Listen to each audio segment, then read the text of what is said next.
Hello my dear students, once again welcome to my YouTube channel. Students, today NCERT Maths Class 12th Chapter 5 determinants जो chapter चल रहा था हमारा, इसका last topic है application of determinants and matrices. यानी अब हम स्टडी करेंगे application of determinants and matrices, यानी मैट्रिक्स और डिटर्मिनेंट जो अभी तक हमने पढ़ा उसका यूज़ कहाँ करेंगे। तो देखिए स्टूडेंट्स, जो एप्लीकेशन यानी जो मैट्रिक्स और डिटर्मिनेंट का यूज़ है for solving the system of linear equations. जो लीनियर इक्वेशंस होते हैं यानी हैविंग 1 डिग्री वाले लीनियर इक्वेशंस इन 2 और 3 variables and for checking the consistency of the system of linear equations. यानी मैट्रिक्स एंड डिटर्मिनेंट का जो यूज होता है to find solution of linear equations in 2 variable and 3 variable. Also checking the consistency. Consistency मतलब होता है कि solution exist कर रहा है या नहीं। कंसिस्टेंसी मतलब सॉल्यूशन कंसिस्ट है या नहीं, मतलब सॉल्यूशन एग्जिस्ट करता है या नहीं, दिस इज कंसिस्टेंसी। ओके, तो इसका यूज यहाँ करते हैं। अब देखिए स्टूडेंट्स, कंसिस्टेंसी हम कैसे चेक करते हैं इसकी बात करते हैं। अब देखिए स्टूडेंट्स, अगर कंसिस्टेंट क्या होता है, अगर किसी भी जो लीनियर इक्वेशंस है उनका सॉल्यूशन अगर एग्जिस्ट करेगा तो हम कंसिस्टेंट कहते हैं। अगर सॉल्यूशन एग्जिस्ट नहीं करता है तो इनकंसिस्टेंट कहते हैं। ओके, अब सॉल्यूशन एग्जिस्ट करता है या नहीं करता है इसको कैसे चेक करते हैं, अब इसके सॉल्यूशंस पे आते हैं। ओके,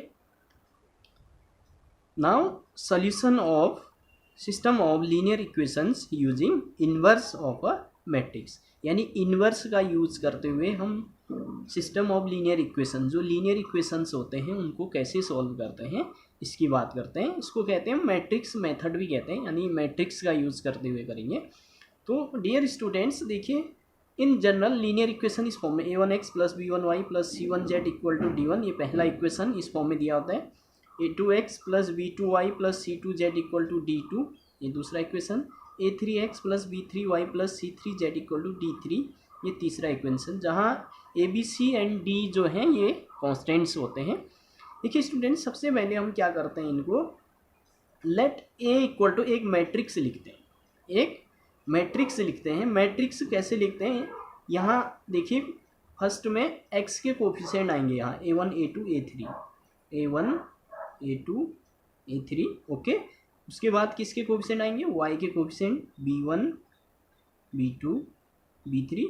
उसके बाद z के कोफिशिएंट लिखते हैं यहाँ पे c1 c2 c3। इस तरह आपका एक मैट्रिक्स A बन जाएगा। और देखिए इसमें B इक्वल टू दूसरा मैट्रिक्स B, इसको कॉलम में लिखते हैं हम। जो B मैट्रिक्स होगा नंबर ऑफ वेरिएबल्स आएंगे इसमें, जो वेरिएबल के हैं x y z, इसको कॉलम में x y z, इसको B मैट्रिक्स कह देते हैं। ओके, एंड थर्ड वन जो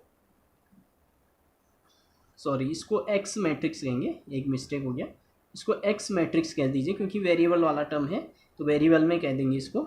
और बी मैट्रिक्स इसको कह देते हैं, बी मैट्रिक्स जो कांस्टेंट वाला राइट साइड को है d1 d2 d3, इसको बी मैट्रिक्स कह देते हैं। ओके, जो कोफिशिएंट थे एक्स वाई जेड के उसको ए मैट्रिक्स, और जो वेरिएबल्स होंगे चाहे 2 हो या 3 हो, 2 होते तो एक्स एंड वाई आता, अगर 3 वेरिएबल है यहाँ पे 3 तक आएंगे। Okay, and b equal to जो कॉन्स्टेंट्स होंगे d1 d2 d3। इस तरह 3 मैट्रिक्स बन जाते हैं। इस तरह क्या बन जाते हैं, 3 मैट्रिक्स बन जाते हैं। तो इनको हम लिखते हैं ax इक्वल टू b के फॉर्म में लिख देते हैं, ax इक्वल टू b, यानी ax इक्वल टू b के फॉर्म में लिख देते हैं। a मतलब ये पता है आपको इनके कोफिशिएंट, b मतलब जो इनके साथ क्या होते हैं, कोफिशिएंट होते हैं, और इक्वल टू बी।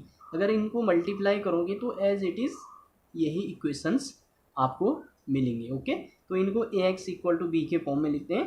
तो यहाँ से देखिए स्टूडेंट्स, हमें वेरिएबल इनको एक्स वाई जेड यानी एक्स चाहिए, हमें क्या चाहिए, एक्स।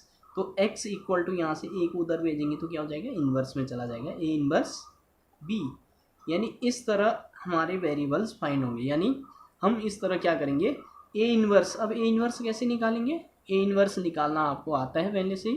इन्वर्स आप यूज़ करेंगे मैट्रिक्स मेथड से, ओके। एडजॉइंट के हेल्प से आप मैट्रिक्स इन्वर्स निकालेंगे, बी ऑलरेडी यहाँ पे गिवन होगा और इन दोनों का मल्टीप्लाई करेंगे तो एक मैट्रिक्स आएगा, ओके। फिर इनसे कंपेयर करेंगे तो आपका क्या आ जाएगा, आंसर आ जाएगा, ओके। अब देखिए स्टूडेंट्स, यहाँ पे बात करते हैं, डिफरेंट केसेस आते हैं यहाँ पे। एक्स इक्वल टू बी जब यहाँ पे आया तो इसमें दो केस बनते हैं, ओके। इसमें दो केस बनते हैं। पहला केस है if A is non singular matrix, यानी केस फर्स्ट में क्या होगा, if A is non singular matrix.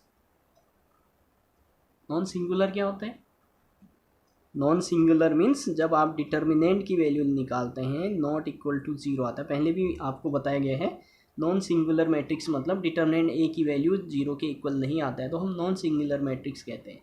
अगर देखिए फर्स्ट केस में ऐसा होता है, if A is non singular matrix मतलब सिंगुलर नहीं होता है या डिटर्मिनेंट ए की वैल्यू जीरो नहीं आता है, तो इस केस में हम कह सकते हैं कि सिस्टम इज़ नॉन, इस केस में हम कह सकते हैं इनवर्स एग्जिस्ट।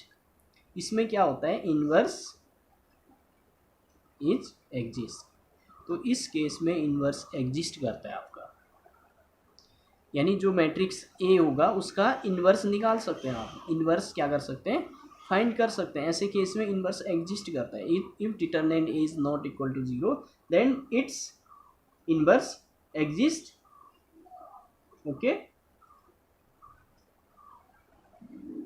और स्टूडेंट्स अगर इनवर्स एग्जिस्ट करेगा तो इस केस में unique solution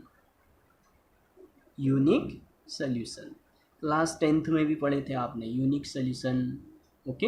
infinitely many solution, linear equation in two variable, अगर आपको याद हो तो क्लास 10th में आपने पढ़ा था ये चीज़ें। लेकिन इन्हीं चीज़ों को हम मैट्रिक्स मेथड से अब यहाँ पे पढ़ रहे हैं। देखिए फर्स्ट केस हमने क्या लिया, अगर डिटर्मिनेंट ए की वैल्यू जीरो नहीं होता है मतलब नॉन सिंगुलर है, तो ऐसे केस में क्या होता है, इन्वर्स एग्जिस्ट करता है, यानी ए इन्वर्स हम फाइंड कर सकते हैं, ओके। ए इन्वर्स फाइंड कर सकते हैं। तो इस केस में जो होता है आपका यूनिक सोल्यूशन, यानी सिस्टम ऑफ लीनियर इक्वेशंस है यूनिक सोल्यूशंस होंगे, ओके।